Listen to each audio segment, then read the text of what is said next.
So hello party people. You might be wondering maybe if you saw last video how the meeting of the minds went with my workplace coworkers, etc. So my supervisors, uh just higher ups in general. So a major political figure could not attend. Instead, they had someone from the representation from the office of this so-called political figure, which is fine. I get it. You might have a lot of commitments, might have a lot of stuff you need to do. That's arguably more important than our place. But that person ended up leaving early. I'm not sure if anyone else noticed, but let's move past that. I just thought I'd share that first. No particular order. When we were doing introductions, I said, "Hi, my name is Tony. I am a peer support in the main building. I process the intakes." Now, I don't know what made me use. I didn't steal it. What made me use this quote? I believe from Mel. The author is Mel Robbins. I think. I hope I didn't get that wrong. It came from a self-help book.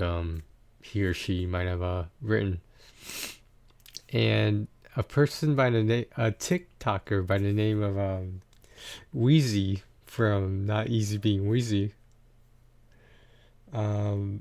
That she puts that quote in all her social media, like in her profile or whatever. Oh, excuse me. The quote is this. So I said my name is Tony. Blah blah blah. One thing I've learned from my experience is sometimes there will always be someone who doesn't see your worth. Don't let it be you. I got a little mini round of applause for that. Uh, Basically, in terms of like why we were having this little breakfast meeting, was because now I understand to some extent we need to plead, we need to make our case in terms of why a nonprofit place needs more resources and quite frankly, in money, funding, etc. And the fact that we were not getting it when, as the board of directors pointed out, instead we're passing laws to open up more smoke shops. I would have went a step farther than that and said, why does Milford need like 10 liquor stores? Now, if you look around at the other things this money is being spent on, it kind of makes you wonder whether it's justifiable. Because like you don't want to compare apples and oranges and be like, I don't know, like cancer is a bigger concern than people's mental health. You don't want to do that comparison, but it will and it always will be there, regardless of which side you pick. So one thing they did point out was that there's been a alarming rise that a lot of people in the mental health field and even just Connecticut have noticed. There's more and more kids, and by kids I mean like grade school, elementary school, even kindergartners. They're exhibiting more homicidal behavior at like what, 6 years old. You have 6-year-olds thinking about murder. Before it was just suicide, but now it includes murder apparently. And I didn't really know what to say to that. I don't think anyone did. And that wasn't the only time when everyone was silent. I don't want to say we were just presenting problems for the representative to go over with the other major political figures. Um, but mainly the whole event was a plea for more funding. Um, it is not uncommon for my coworkers who might be therapists, clinicians, whatever. They have second and third jobs outside of the workplace where I only have one job apparently. Um, and the reason they do that is because the place I work at, the main place, they just don't get paid enough. Like, not even like in terms of living a lavish lifestyle. They don't get paid enough because there's no funding. They're making like minimum wage. They have bills they have to pay. One of the board of directors pointed out that he knew a clinician who lived in his car and he would just wake up and go to work. I mean, if people who've gotten their masters, regardless of whatever degrees, let's say they have their masters and they're making minimum wage, and can you imagine that? You just got out of school. So on top of student loans, you have the fear that you might not be able to pay your rent. Does anyone see the only thing crazy with that? Um, I'm trying to think of what else they talked about. There were a lot of concerns. There were a lot of numbers, which it supports the reasoning why everyone wants more funding. Ideally, they want to get to the point where some person can off the street can just come into the building and say, "How do I become a client here?" And they want that one person who's never been there before to be taken in as an intake right away. So there's none of this scheduling appointment shit and like three appointments being assigned at the same time slot at the same time. Um, it's that's one of the ultimate goals is to be able to just process some of these things quickly and just get them in there and get them the help that they arguably want, because why else would they show up there? Um, I mean, everyone has his own reasons for being there. I think there was I forgot to say this. There's a big emphasis on why they wanted me there, because they want me to share stuff about my own experience going from client to employee, and technically still client, but we would just say client and employee. Um, I guess I have a unique perspective that maybe none of the other, at least none that I know, none of the coworkers there have experienced in their lifetimes on a personal nature. Um, so like I said, maybe I had they thought I had some unique insight. Now, it's such a great quote. Like, there will always be someone who cannot find your worth. Don't let it be you. It's a great quote. Great quote. Um, there was another round of discussion, and I saw my supervisor. I could have sworn she pointed at me, and when people were asking what else they want to share, and I don't know if I realized that she was pointing at the person next to me, so I didn't know that. But I just took control, and I was like, okay, sure, I'll say some more stuff. So this is what I said.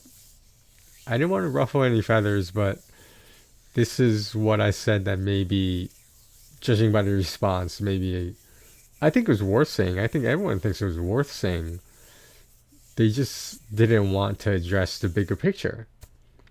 Now, if I were to look at this from a medicinal point of view, um, you have, they did mention dual diagnosis people who have a mental illness and an addiction to whatever substance. Now, if this was my opinion, I told him this was my opinion. Um, Psychiatry is not a science. It's basically guess, test, and revise. So the thing is, starting from your first time there, right? And getting to the point, I don't know what the ratio is, where you you become a client, and in some cases you have to get medicated, or it's recommended that you do. Now, you have some people, arguably myself, who are very responsive to psychotropic medication. I don't know what the ratio is. There are people who need to be remedicated over and over. This process can take years. Think about it. What if you were suffering from depression and all the medicines you were taking weren't working? Are you willing to wait years to see if there's some hope at the end of the, it's just it's I pointed out that if it has to be this way, it doesn't mean it has to be this way forever. That was my alarm clock for gambling. That's another topic.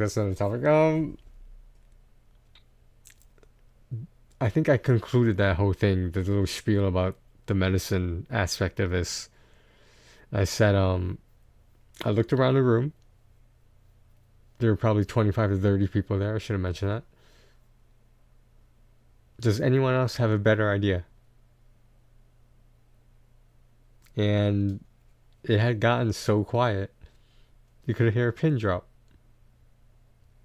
And what happened after that? They moved on to the next person who wanted to share something. They did agree with me. I heard someone in the background saying yes, in terms of how long it would take. It can take for some people to get the right cocktail, so to speak, of medicine. Now, I think that's exactly the problem. Because right now, this is what we're doing, which makes sense. In terms of the chain of command, whatever tier is on the tier list, if medicine and labs, laboratories, scientists, pharmaceutical companies, big pharma, if they're the ones making the medicine, right? I'm sure they do some testing on actual people. And I assume there's might be years of this testing. Okay. But what happens when you look at I don't know how many thousands, countless of thousands, maybe millions, across the world at least, of people who are addicted to painkillers, opioids. An addiction to painkillers, a medicine, shouldn't exist. And I'll tell you why. There needed to be more testing to identify that this painkillers, opioids, they can be addictive. Why no one thought of that before the medicine was released is a little concerning. And we're going from the top to the bottom, right? So let's assume my workplace is at the bottom. What we need to start doing is going from the bottom to the top. I don't know what the numbers are. Like I said, this is just my opinion on a lot of stuff. Our numbers at that workplace should be being sent to the top. And the top should be responding by bringing the proper medication to the bottom. But instead, they're doing whatever the fuck they want up there to treat whatever symptoms they think are the most important. And obviously profit is a factor, but at the same time, why are there people there making minimum wage in terms of the bottom, my workplace, the bottom tier? Like the clinicians, the therapists, even probably some of the medical people, the APRNs,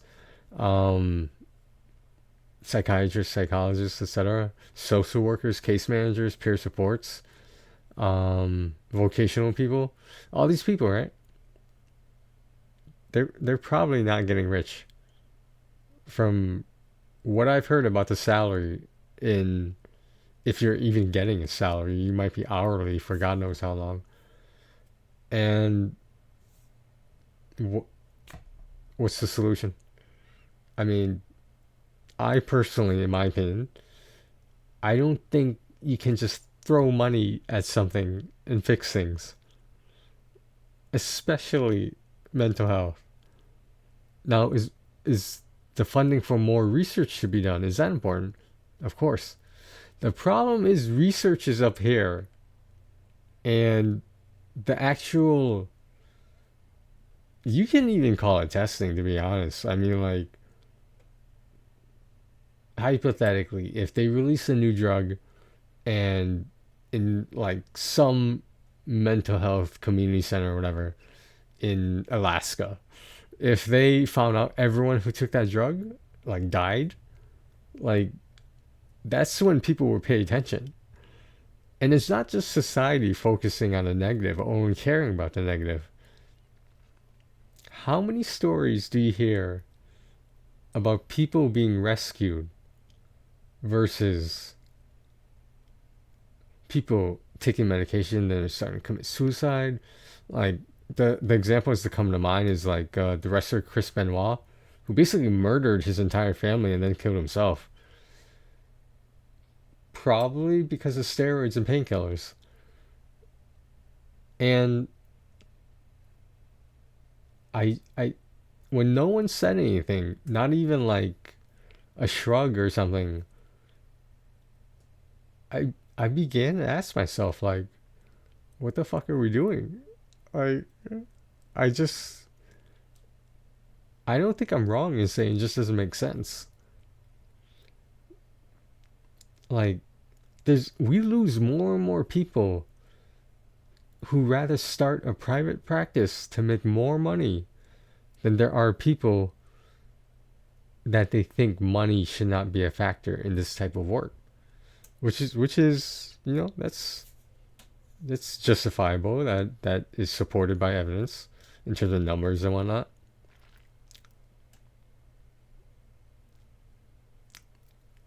I we shouldn't be You shouldn't have to be devoted to your position, your job,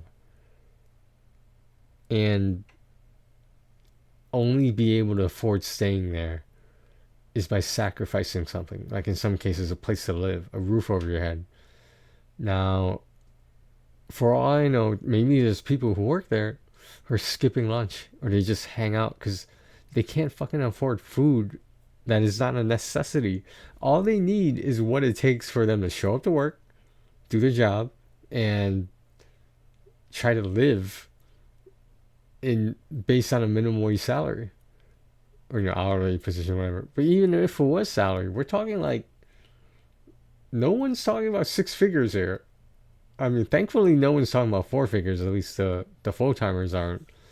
I am per diem, unfortunately, which is sort of part time and full time, sort of in between. It's really not. But anyway, yeah, that's just sad that like, and like, can you really blame them though? Like, we don't know the circumstances. Maybe they have kids to take care of. Maybe they have a spouse. Maybe they know someone who is disabled that they need to take care of. Now, I'm starting to understand a certain trend that I'm seeing at the workplace. We consistently have student interns and people who sit in on meetings, on sessions, and it's for school, so they're getting credit for it, and they're probably being paid something. Probably not, obviously not lavishly like anyone is in there, but anyway, the students themselves. Um, I never see those students when their internship is up. I never see them again. The reason being is they don't return to my workplace because they know they've talked to their coworkers, they've talked to the people higher up than them. We just don't. It sounds like an excuse. We just don't have enough money. We don't have enough funding. We don't have enough resources. And I don't know how you put community issues in ranking of most important to least important. I understand there's only so much tax money to go around, etc.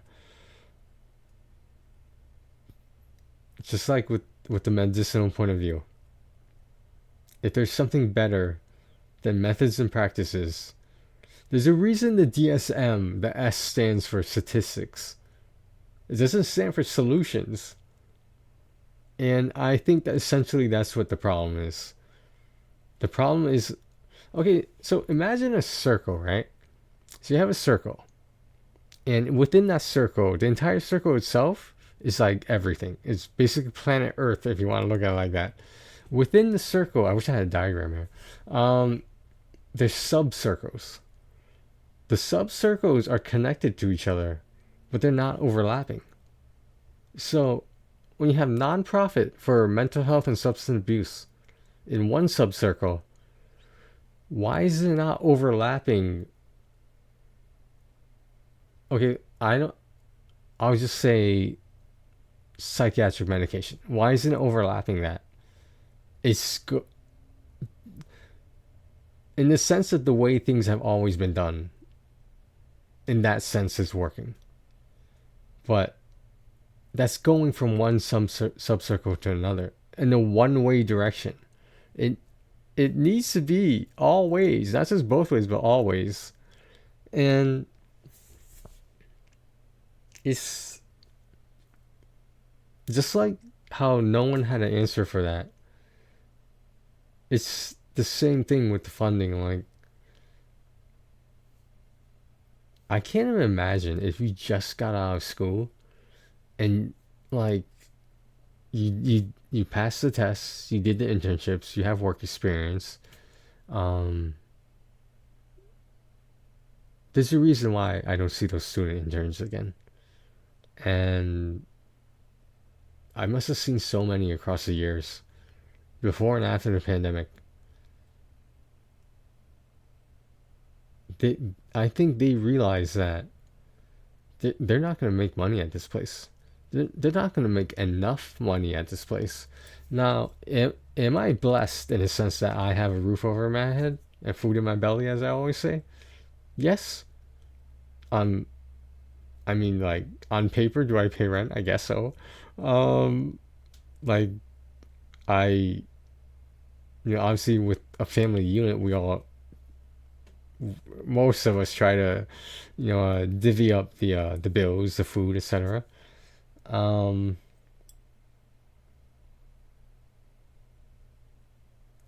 I just really been thinking about that a lot. Like, not obsessively, of course, but it's been in the back of my mind. And it's just like, supposedly on staff, there's about 29. I'm sure I think that's an arbitrary number because how would you keep track of that? There's 29, I think, mix of positions of people who do uh intakes, who do regular sessions, who do the medicine aspect of it. Well, I should say the diagnosing and prescribing, um, not the actual science in terms of how do you make a medicine. Does anyone ever wonder about? Can anyone tell me off the top of their head how do you make a pill? Like, if you found a formula for a new drug, right? And it's gonna change everything. It's gonna solve all these health problems. How do you make it? With a bunch of chemicals? Can anyone say for sure? No, because no one is involved in that process except the higher ups. And I have seen so many pharmaceutical representatives. Those ones like they go to pharmacies, like the one in my workplace. They go there and they try to sell their product, the pill, the medicine. They're trying to sell it. I notice they usually walk in with like coffee. They walk in with like pizza or like I don't know, food in general, food and drink. and they bring them to the pharmacy only because they're like schmoozing them up, you know? Supposedly this is a common practice for like a pharmaceutical representative to come there and be like, "Oh, do you guys want anything on the way? I passed by a Dunkin' Donuts." I don't know. I understand that has its place, especially for a pharmacy, because like my workplace and a pharmacy are two completely different organizations, two different beasts completely. The problem is what's linking them up together, those subcircles, is medicine. And sometimes medicine doesn't work. So what do? You try a different medicine. That doesn't work, you try a different one. It's I didn't go into detail about this. They could probably assume that knowing that I was a client before, but I've been hospitalized a decent amount of times, and there's in terms of yourself, if you can imagine that you were a if you had a mental illness, if you required inpatient therapy, care, etc., to either stop from harming yourself or someone else, or you're just massively depressed or whatever reason, anxieties, uh, paranoia, etc. Um, you just try another medicine, and I if everyone truly is different in terms of their makeup, their biology, their DNA, it's this might sound a little ridiculous, but if you were changing the genomes and what do you call them? What DNA? Does the building blocks? I have no idea. There's a scientific word for them. I don't remember it. There's a okay. Let's say how many parts of the human genome are there? I don't know. If there was a fixed number of parts of DNA, right? Nothing, at least in terms of math, I don't believe there's anything that's infinite. So if you moved all the pieces of the DNA around, it doesn't go on forever. There's only so many possible mathematical combinations. So if I understand work is being done in terms of mapping out the entire human DNA and genomes, why is it taking us so long to do this? Shouldn't this be a priority up there? And I hate to say it, as much as we were asking for money, obviously with good intentions to like fucking pay our employees to like be able to eat and go somewhere to live, big pharma has intentions to make profits. I'm not saying those are good intentions or bad intentions. I'm saying why is a a source of money generally being made for profit, right? Why is it being trickled down to my workplace that is a non-profit? Okay, wait. So who's paying for this medicine, right? And this is where you start getting into subcircles. The subcircle attached to pharmacy, psychotropic medication is it's it's insurance companies. Why do people have insurance in the first place? Because in some situations, something might come up where you need to take a medicine and you have to pay for that medicine. If you don't have insurance, it's ridiculous how much these medicines cost. It can be. Not always, but from my experience, like some, not just for the services at workplace offer, just medicine in general.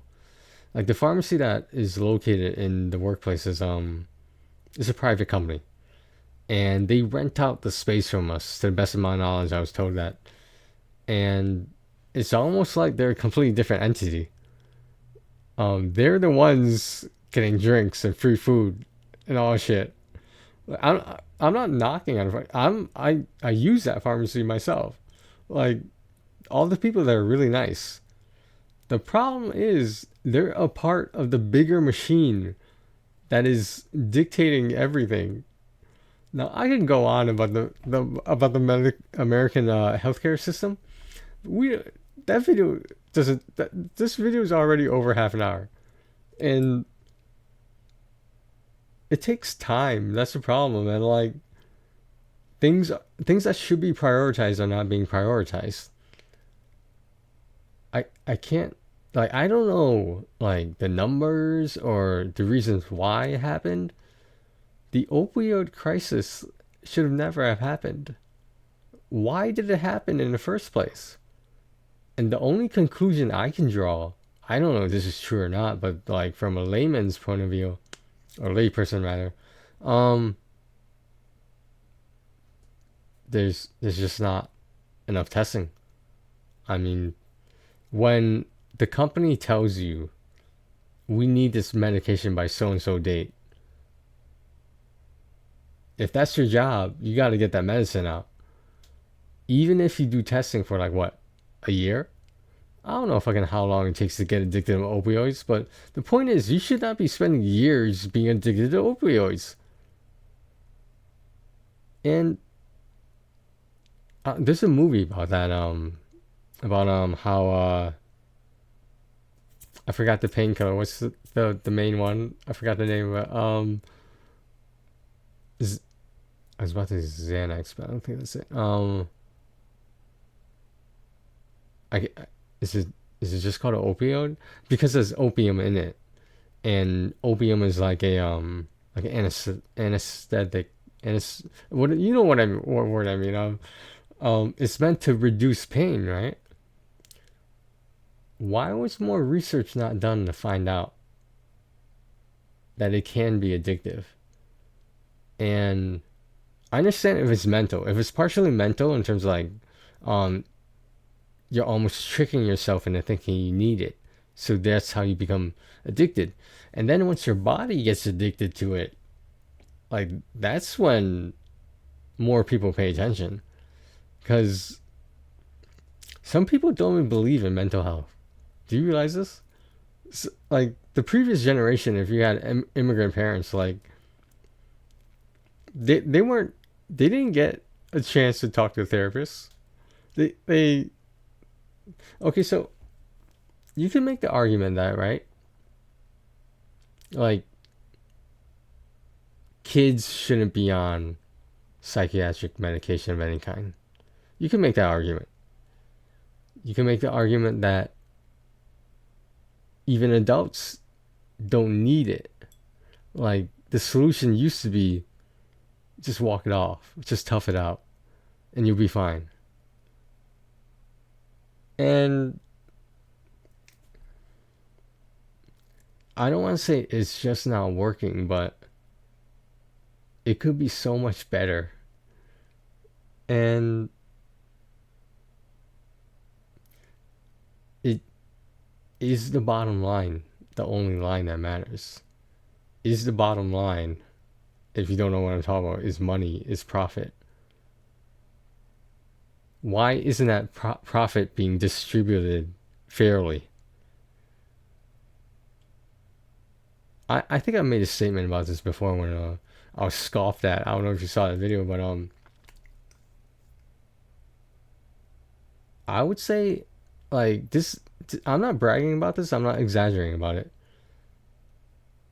I quote unquote help maybe like if you figure every day, every workday has at least one intake, right? That's at least 5 people a week that me and my coworker are seeing to process this intake so they can get seen and get medicated if necessary. Now, these clinicians and the APRNs, the psychiatrists, etc., all those people I mentioned, how many people do you think they help? And there was a hint, or like, I'm not sure if the exact words to this were used, but there's just not enough staff. And the problem with that is that to get more staff, we have to convince people that your pay grade is going to be low. And if that's not what you're looking for, they go to a private practice. Like, what? Logically, why would you stay somewhere that you're not making enough money even to take care of yourself, take care of whoever's in your life? And it's just like in this era, I know things have changed a little bit slowly. Things are getting back to normal. After the pandemic, or shortly after, to the late end of it, when people were able to find work again, why would you be picky about a place you're applying to that is supposed to be for people who are, I don't want to say people who love their jobs, but there are people that are like that, but people who are dedicated, in some cases devoted to their jobs. And if you're working in a nonprofit, if you're working in mental health, if you're working in addiction, and you have resources to the medicine, you have limited resources to therapists and therapy in general. All the groups that these type of places have, like I don't know, there's like a men's group, a women's group, a CBT group, cognitive behavioral therapy groups. Um, the bottom line is money, but the other bottom line is we just don't have enough money, and that's where the major political figures who I won't mention, um, that's their job. They if we're a nonprofit, where's all this money coming from to run the whole center? Where um like do we get we do get grants, we get massive donations, but why if we have so much money being thrown donated to us, why are we asking for more? It's not like we're trying to make the employees rich. Like, if you don't believe me, if you're applying to a place like that and you're thinking you're going to be rich working there, like, you're sort of in it for the wrong reasons, aren't you? I don't know. I mean, I'm sure there's people who are disgruntled at the workplace. They feel like they're being treated unfairly. That then their worth is not being seen. That's what the quote is referring to. So it's like I'm trying to think of solutions there, honestly, and I I just don't have it. And there's too much misunderstanding because if we're doing the legwork, right, and the pharmaceutical companies, the pill makers, for lack of a better term,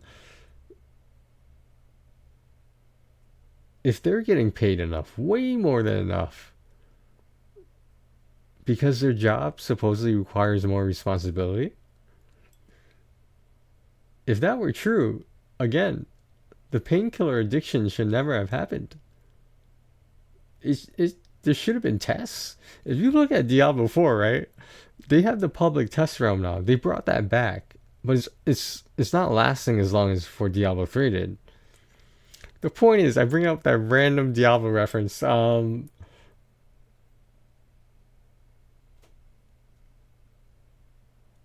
Why would you not try to hear the people who are telling you we need help?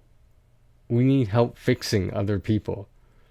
How are we supposed to fix other people if we can't fix ourselves? We can't even take care of ourselves. With that amount of money, I don't know.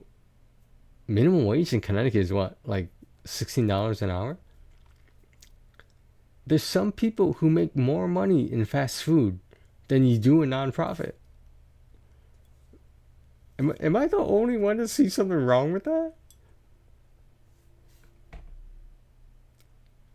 I don't know. I don't know what the solution is.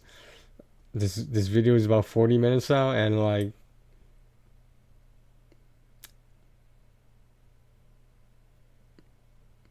I don't know, man. Like hear about kids like as young as like 10 years old, like not even just teenagers, but that's always been the case. Teenage years tend to be very difficult for teenagers, especially high schoolers, especially. Um, but the thing is,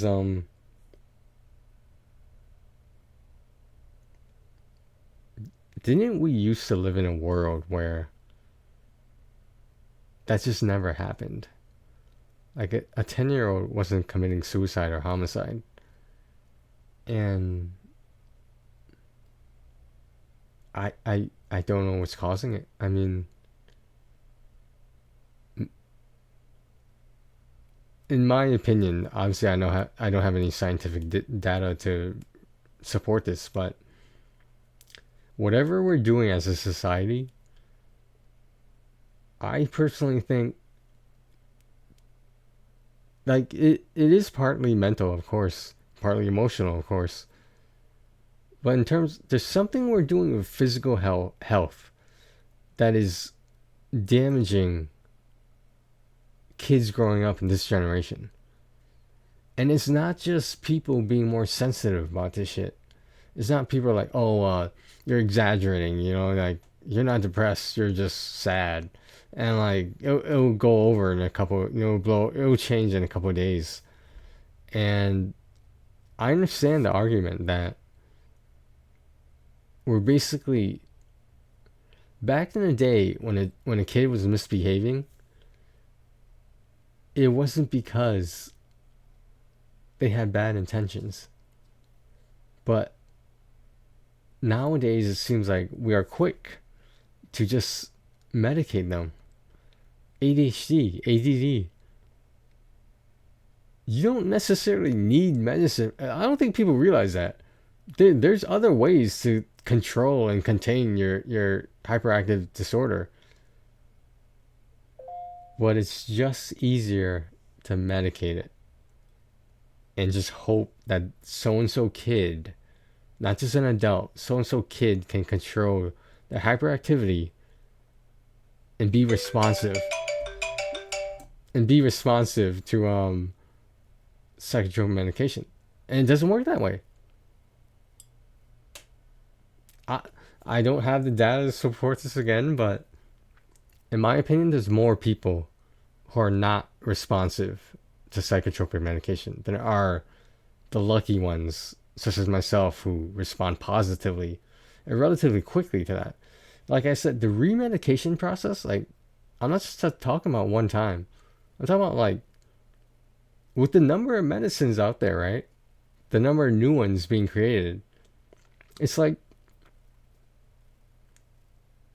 there's, it's almost like there's too many options for medication that is believed to be effective than there are limited options for certain medications to be so good that they're super effective. Now, you guys heard me say this before about lithium. It is probably the medicine that is the most beneficial, the most responsive, obviously, to any mood disorder. I'm not just talking about bipolar disorder, schizoaffective disorder, or borderline personality disorder. I'm just not talking about those things. Like, lithium is like, it's almost universal. And okay, we got lithium right, right? It works. We can accept that. Why can't we make an antidepressant that's super effective? Like, I don't know the science behind those. I don't know how difficult it is. I don't know how much these scientists are being paid, but like they're being paid more than us. I can tell you that right now. And I hate to make this a video seeming like you know like I don't want to be pessimistic about it. I want to be realistic about it. In terms of my opinion, being realistic about it is justifiably being pessimistic about it. If you look around you, right? How many people do you know who you thought, like, in the future, looking back on the past, like hindsight is 2020? How many of those people probably could have benefited from medicine, psychotropic medication, mental health medication? How many of those people who like started binge drinking become alcoholics, drug users, etc.? The list goes on. That's the problem. The list goes on and on. And I feel like we're coming to more questions. If a medicine didn't work, right? Why would you keep it in the market? And no matter what alterations you do to it, I mean, like think about it. If there was a medicine that only, according to the testing, the human conscious, etc. Consciousness. If there was one that was super effective for 1% of the sufferers of whatever illness or disorder, that's great. But what happens to that other 99%? We just gonna keep throwing drugs at them, prescription after prescription, etc. I don't know. I mean, I feel like this entire video raises more questions than answers. Just like there's too many medications out there. There's too many questions right now. And if the therapists and the doctors with like decades of experience, if they don't know the answer in this day and age, who does? I mean, there's a reason why when I said, does anyone have a better idea in terms of how to handle this? Nobody said anything. And we just moved on to the next topic. I mean, I was kind of surprised no one said anything. There wasn't even like a statement like, this is a process. You gotta understand it takes time.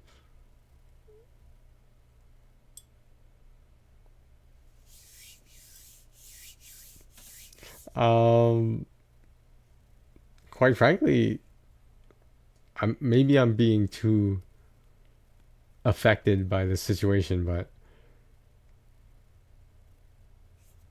I don't know. I don't know the resolution. In case those of you guys who are wondering what the DSM is, I believe they're on the DSM 6 now, the sixth edition. DSM Center Diagnostic Statistics Manual. Statistics is math. It's not necessarily science, and there's just, I don't know. Do I think to an extent our children being exposed to like being overly sensitive about their colicky kid, like, or baby in some cases, or toddler or infant, um, that some people think we're being too hasty in terms of medicating this new generation. I should say new, the next generation. Not that next generation. I'm talking about a different one. Not that one based on the space travel and all that shit. Yeah. Um, it's it's just sad, man. Like if if the people who are trying to help aren't getting the money, the motivation, and the desire just to write a fucking letter to like your government official, would be like, hey, we need help. But when we have a meeting like this and everybody was there, all quote unquote important people, I was just there as a guest in my opinion. They just needed someone else, so someone else's viewpoint and circumstances. But it's, of all, in this meeting of the minds, right, of all the degrees, the education, the experience of all these people, right, all these workers, we're still getting shafted. we're still getting stereotyped. And I'll tell you right now that, in my opinion, it's still, I know I'm saying that a lot, it's still the situation where a lot of people don't trust mental health medication. And that's unfortunate because when you see the numbers of parents who are concerned about these things, and are they overreacting? I don't know. Because they grew up, the parents, around my age, they grew up thinking that medication is okay, but it's not the solution to everything. I'm not saying that opinion, that take on it, is necessarily wrong. I'm saying it needs to be tweaked, it needs to be adjusted for the changing times. And when you look at what minimum wage used to be, I understand the pandemic happened. There's a little bit, when things got back to normal, there's a little bit of a economic boom. Um, I don't know if that's the right term for it. Everything just got more expensive. So minimum wage salaries needed to match that. And the cost of living in this city, for example, there's just not enough money. I don't want to say there's not enough people who care. I'm definitely saying there's not enough people who know the whole big picture. And maybe there should be. Because is what we're doing right now, is it 100% effective? No. Is anything 100% effective? No. Should it be 100% effective? Yes. When you're dealing with people's mental health, you should be striving for perfection. You should be striving for that 100%. And I'm not saying there's people out there who aren't. Like at my workplace, I know for a fact there's people there because they love their fucking job. They want to help people. They want to draw upon their personal experiences. How if they were helped, they want to use that experience to help other people. And there's nothing wrong with that. I'm just saying, like, I understand with the chain of command. Maybe there needs to be a person who understands the science and the legwork. But is that even possible? Like, it just really bothers me, right? That these pharmaceutical companies, they're pitching their drug, to a pharmacy.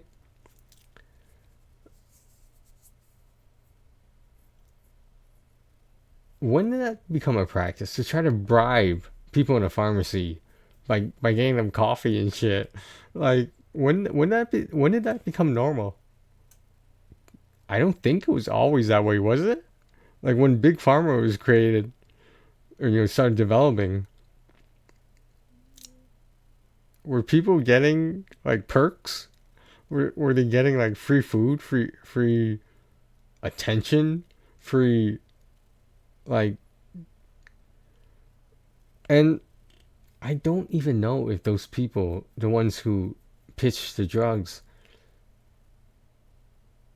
are they, how much do they know? Do you know what I mean? Like, I mean, yeah, they're dressed nicely. They're in a business attire. Do they know how the medicine is made exactly? Do they know? Have they been in a laboratory that creates the medicine, or are they just being told this medicine has anti-anxiety factors in it? It can help with sleep. It can help with depression. I mean, like, is that what they're being told versus is that what they know? And if that's what they know, how well tested was it? I cannot stress enough. The whole addiction of painkillers should have never have happened. Now, there was that movie about it, with the painkillers that whose name I can't remember. It's just like, what are we doing wrong? Do you know what I mean? Like, in this entire process, has it always been wrong? To an extent, of course. I don't know. I realize this video raises more questions than it does answers, but that's the reality. So if no one else has a better idea, because I don't, none of the people, in my opinion, none of the people in that room did. It was a big room. There's like 30 people there, and then it became 29 because one person left early. I don't understand why anyone else saw how bad that looked when the representative of the political leader, I wasn't sure what I was gonna say. Um, like that's great that there's a representative there, a member of their staff. You know, if you want to, I don't know what their exact term is. If they're there to like take notes, to hear us out, I guess they had more important things to do, so they had to leave early for a breakfast and discussion that was only supposed to last like 1.5 hours, 90 minutes from 8:30 in the morning till 10. You can't stay for an hour and a half. I mean, if that doesn't speak volumes, then I don't know what is. And I understand there were other people that I think the mayor was there, believe it or not. And I don't know what he looks like. I do not follow local politics, but you know, shame on me. Um,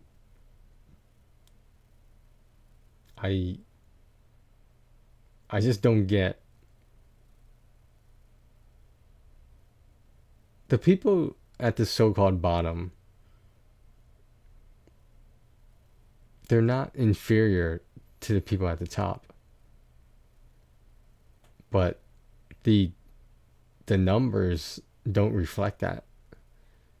Because when you're being paid to like close to minimum wage and like you can make more money working in fast food, it's like what am I supposed to do with my education, my student loans?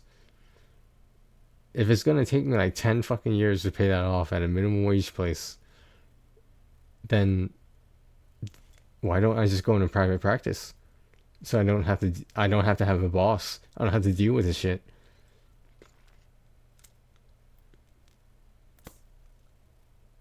So that begs the question, why do some of these people stay? Like if money wasn't a factor, I would hope everyone who's staying actually has a genuine concern and desire to help their fellow residents, to help their fellow coworkers, etc. Okay, well, we are about 2 minutes away from half an hour. Half an hour, an entire hour. And okay, just make sure you watch the previous video. I explained a little why this breakfast happened, why I was invited. Um, it was not what I was expecting it to be, but so the end of the video got a little scuffed. So hopefully this one works. In conclusion, I basically said there's only so much clout to go around. There's only so much power. Um, if you don't see anything wrong with the system, then you haven't been paying attention for this past hour. I don't have the solutions. Hopefully someone out there does, or can. Maybe it can be like a ripple effect, and you know everything can get helped. All right, guys. Thanks for watching. Take care of yourselves and each other.